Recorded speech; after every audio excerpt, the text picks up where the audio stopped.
It is actually 1 million degrees currently in Michigan, which is very rare. That's why I'm wearing a swimsuit and hanging out poolside. So many bugs. Imposter syndrome. It's real, it's difficult, and just about everyone feels it at some point. A part of us knows this is ridiculous, and yet we have thoughts like, I'm not smart enough, charismatic enough, intelligent enough, experienced enough at any of this. Why am I worthy? I'm not worthy. Well, I'm here to tell you, you're probably right. But I want you to reframe imposter syndrome as your teacher or as your higher self guiding you towards a better version of you. In my experience, this feeling hits magical practitioners and creatives particularly hard. But fret not, there's a way to harness this into a better version of you, a version of you that knows you deserve everything you desire.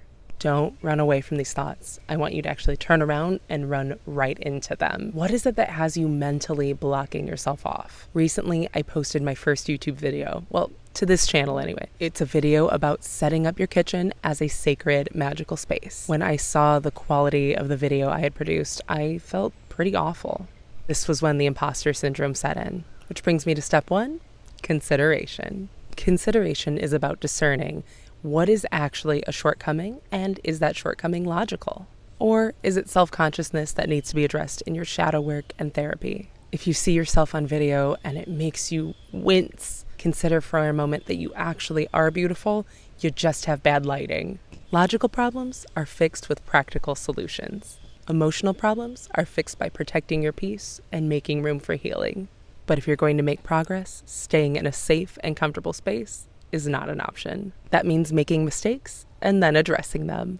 For example, in my most recent video, I look pretty awful. The lighting and sound quality are terrible, and I come across as pretty uncomfortable on camera. And I'm totally comfortable on camera. Like, I've grown up my whole life with an audience, so that was weird. Then I ran into a ton of technical issues trying to download an editing software, and I felt really rushed because of an arbitrary deadline I set for myself. I did feel a little bit of pride considering I was able to get the video up in spite of all these issues, and once it was up, I had hardly any views.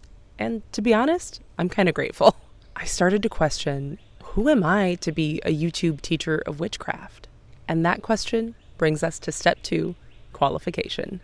Who am I? What are my credentials and accomplishments? This is the part where you essentially have to write a resume and cover letter for your aspirations.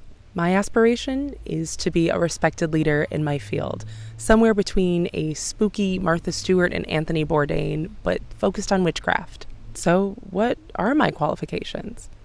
Well, I am a witch with years of experience. I've studied several folk traditions, but I've based mine on Cornish magic. I've had mentors, read piles of books, and refined my craft through lots and lots of experience and mistakes and successes.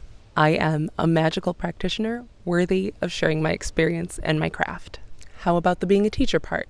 I have literal experience being a teacher. I was a teacher at a music school for 4 years. My students were everyone from 4-year-olds through adults, teaching one-on-one or groups, both in person and online. I have also hosted my own witchcraft workshops over Zoom, so I am absolutely qualified to be a teacher.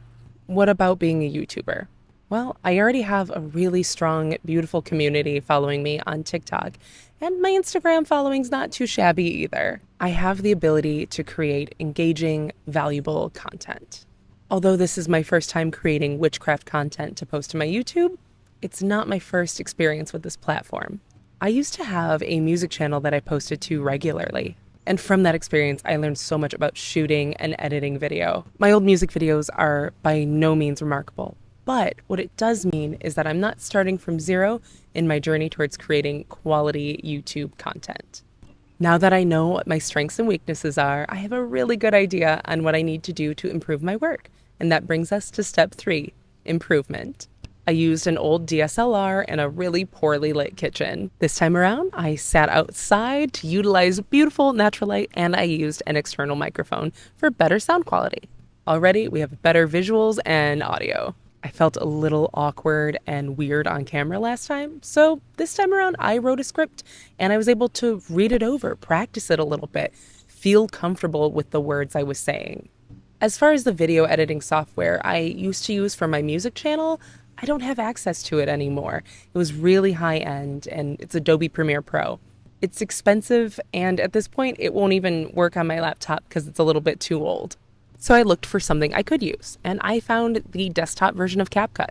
I already use CapCut to edit my mobile videos, so I gave their desktop version a try, and turns out I love it. No, it doesn't have the same capabilities as Premiere Pro, but it does everything I need it to. By practicing with this software, I'm able to get a lot more comfortable editing videos and produce better quality work. This whole process has improved my skills, my self-worth, and by that, I've actually improved. This improvement means I am no longer an imposter. I'm actually better at doing what I want to do. And that brings us to the final step, reflection. How did I get better at this? How were my shortcomings a little less short? I leaned into my strengths and addressed my weaknesses. And I have officially left behind being an imposter. I am remembering that I am always growing as a practitioner and a content creator. In conclusion, this is how to leverage imposter syndrome into a teacher rather than a bully. Step 1, contemplation. What is actually a shortcoming? Step 2, qualification. What are my credentials and strengths? Step 3, improvement. Study and practice. Step 4, reflection. How did I improve?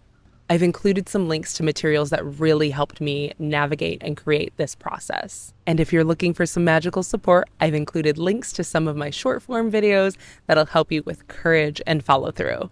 All right, pumpkin, have a great day.